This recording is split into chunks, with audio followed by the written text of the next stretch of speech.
भारत एक धार्मिक देश जहां हर कोने में छुपा है एक अद्भुत रहस्य।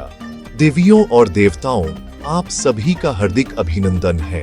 हमारा देश, जिसे हम भारतवर्ष कहते हैं, सिर्फ एक भौगोलिक सीमा नहीं है, ये एक जीती जागती संस्कृति है।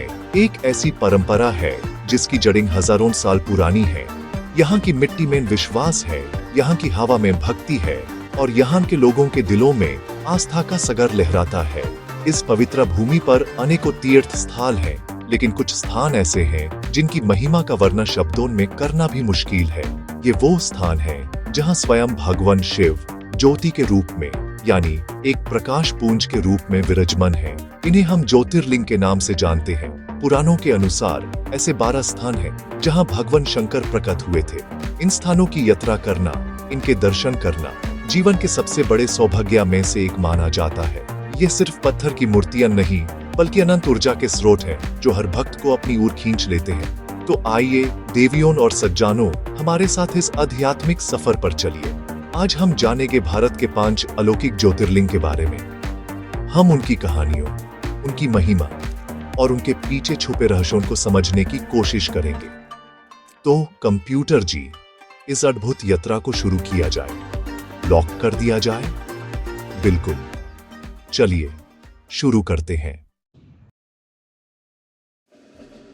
हमारी इस यात्रा का पहला पड़ाव है गुजरात के सागर तट पर स्थित प्रथम ज्योतिर्लिंग भगवान सोमनाथ का मंदिर। इसका इतिहास, इसकी कहानी अत्यंत रोचक और प्रेरणादायक है। कहा जाता है कि इस मंदिर का निर्माण स्वयं चंद्रदेव ने सोने से किया था, ताकि वो राजा दक्ष के श्राप से मुक्ति पा सके। इस मंदिर ने समय के कई उतार चढ़ाव देखे हैं। इसे कई बार तोड़ने की कोशिश की गई, कई बार इसकी शोभा को नष्ट करने का प्रयास हुआ, लेकिन हर बार, हर आक्रमण के बाद यह मंदिर और भी अधिक तेजस्वी और विशाल रूप में पुनः खड़ा हो गया। यह हमारी आस्था की, हमारे विश्वास की जीत का प्रतीक है। सोमनाथ का अर्थ है चंद्रमा के देवता। यहाँ आकर अरब सागर की लहरों का संगीत सुनते हुए मंदिर के शिखर पर फहरते ध्वज को देखना एक अलग ही अनुभूति देता है। शाम की आरती के समय जब घंटों और शंखों की ध्वनि पूरे वातावरण में गूंजती है, तो ऐसा लगता है मानो स्वयं समुद्र भी भगवान शिव की आराधना कर रहा हो। इस मंदिर की दीवारों में इतिहास सांस लेता है और इसका हर पत्थर अटूट श्रद्धा की कहानी सुनाता है। यहाँ आने वाला हर भक्त एक नई ऊर्जा और एक अधिक विश्वास लेकर लौटता है। अब हम चलते हैं दक्षिण की ओर, आंध्र प्रदेश के श्रीशैलम पर्वतों की घनी वादियों में, जहां नल्लमाला के जंगलों के बीच कृष्णा नदी के तट पर विराजमान है भगवान मल्लिकार्जुना। इस स्थान को दक्षिण का कैलाश भी कहा जाता है। यहाँ भगवान शिव मल्लिकार्जुना के रूप में और माता पार्वती भ्रमरंबा के रूप में एक साथ पूजे जाते हैं। ये उन गिने चुने स्थानों में से एक है जहां ज्योतिर्लिंग और शक्तिपीठ एक ही परिसर में स्थित है। इसकी पौराणिक कथा भगवान कार्तिकेय और गणेश से जुड़ी हुई है। कथा के अनुसार अपने माता पिता से रूठ कर कार्तिकेय जी क्रौंच पर्वत पर चले गए थे। उन्हें मनाने के लिए स्वयं शिव और पार्वती यहाँ आए और मल्लिका यानी पार्वती और अर्जुना यानी शिव के रूप में स्थापित हो गए। इस मंदिर की वास्तुकला द्राविडियन शैली का एक बेहतरीन नमूना है। ऊंचे गोपुरम, विशाल प्रांगण और पत्थरों पर उकेरी गई देवताओं की आकृतियां आपको एक अलग ही युग में ले जाती है। यहाँ की शांत और पवित्र हवा में एक आध्यात्मिक खिंचाव है जो मन को सारी चिंताओं से मुक्त कर देता है।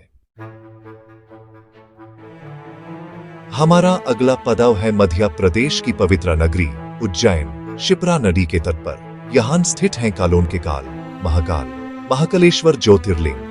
विश्व का एकमात्र दक्षिण मुखी ज्योतिर्लिंग है जिसका मुख दक्षिण दिशा की ओर है।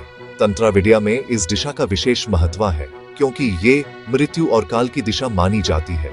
महाकाल के दर्शन करने का अर्थ है काल यानी समय और मृत्यु के भय पर विजय प्राप्त करना।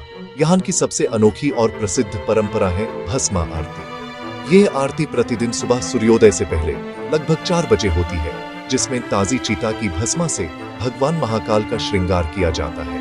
ये दृश्य जीवन और मृत्यु के चक्र का प्रतीक है। ये हमें याद दिलाता है कि इस संसार में जो कुछ भी है उसका अंत में भस्म हो जाना निश्चित है। केवल महाकाल ही सत्य है। इस आरती में शामिल होना एक ऐसा अनुभव है जिसे शब्दों में बयान नहीं किया जा सकता। ये आपको अस्तित्व के उस गहरे सच से रूबरू कराता है जहां से सारे भय समाप्त हो जाते हैं। आइए अब हम चलते हैं नर्मदा नदी के बीच पे एक द्वीप पर। इस द्वीप का आकार यदि आप ऊपर से देखें तो आश्चर्यजनक रूप से ओम जैसा दिखता है। इसी पवित्र द्वीप पर स्थित है ओमकारेश्वर ज्योतिर्लिंग। यहाँ नर्मदा नदी दो धाराओं में विभाजित होकर इस द्वीप के दोनों ओर से बहती है। कहा जाता है कि विंध्या पर्वत ने भगवान शिव की कठोर तपस्या की थी, जिससे प्रसन्न होकर भोलेनाथ यहाँ ओमकारेश्वर के रूप में प्रकट हुए और विंध्या को मनचाहा वरदान दिया। यहाँ एक और ज्योतिर्लिंग है जिसे ममलेश्वर कहते हैं, जो नर्मदा के दूसरे तट पर स्थित है। ऐसी मान्यता है कि ओमकारेश्वर और ममलेश्वर दोनों मिलकर एक ही ज्योतिर्लिंग के दो स्वरूप हैं और इन दोनों के दर्शन करने पर ही यात्रा संपूर्ण मानी जाती है। नर्मदा की पवित्र लहरों पर नाव में बैठकर मंदिर तक पहुंचना, परिक्रमा करना और ओम के आकार वाले इस द्वीप की ऊर्जा को महसूस करना एक अत्यंत शांतिदायक और मनमोहक अनुभव है। ये स्थान प्रकृति और अध्यात्म का अद्भुत संगम है। हमारी इस 5 ज्योतिर्लिंगों की यात्रा का अंतिम किंतु सबसे महत्वपूर्ण पड़ाव है संसार की सबसे प्राचीन नगरियों में से एक वाराणसी, जिसे हम काशी के नाम से जानते हैं। गंगा नदी के तट पर स्थित इस नगरी के कण कण में शंकर है। यहाँ विराजमान है भगवान विश्वनाथ यानी विश्व के स्वामी। ऐसी मान्यता है कि काशी नगरी भगवान शिव के त्रिशूल पर टिकी हुई है और प्रलय के समय भी इस नगरी का नाश नहीं होता। भगवान शिव स्वयं यहाँ रहने वाले लोगों को तारक मंत्र देकर मोक्ष प्रदान करते हैं। काशी विश्वनाथ का दर्शन मात्र ही सारे पापों से मुक्ति दिला देता है। यहाँ आकर गंगा में स्नान करके तंग गलियों से होते हुए जब भक्त मंदिर तक पहुंचते हैं तो उनकी सारी थकान दूर हो जाती है। हाल ही में काशी विश्वनाथ कॉरिडोर के निर्माण ने इस मंदिर को और भी दिव्य और भव्य बना दिया है, जिससे अब भक्तों को दर्शन करने में अत्यंत सुविधा होती है। काशी मरना भी मंगल है और जीना भी। ये वो स्थान है जहां जीवन और मृत्यु एक उत्सव बन जाते हैं और इन सब के साक्षी हैं बाबा विश्वनाथ।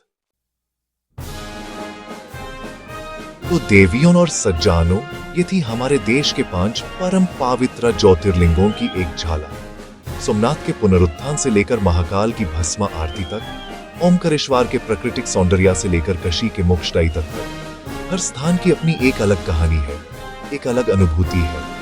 ये मंदिर सिर्फ ईंट और पत्थर के ढांचे नहीं है, ये हमारी संस्कृति के स्तंभ है, हमारी आस्था के जीते जागते प्रमाण है। इनकी यात्रा करना केवल एक तीर्थ नहीं, बल्कि स्वयं को जानने का, अपने अस्तित्व को पहचानने का एक अवसर है। ये सफर हमें सिखाता है कि विश्वास में कितनी शक्ति होती है कि श्रद्धा पहाड़ों को भी हिला सकती है। ये हमें बताता है कि अध्यात्म ही वो नौका है जो इस जीवन रूपी सागर में हमें हर तूफान से पार ले जा सकती है। अभी भी 7 और ज्योतिर्लिंग हैं जिनकी अपनी अलग महिमा और गाथा है, जिनके बारे में हम आपसे भविष्य में जरूर बात करेंगे। ये भारत की आध्यात्मिक धरोहर का एक छोटा सा अंश है जो अनंत और अपार है। इन ज्योतिर्लिंगों की यात्रा एक आध्यात्मिक अनुभव है।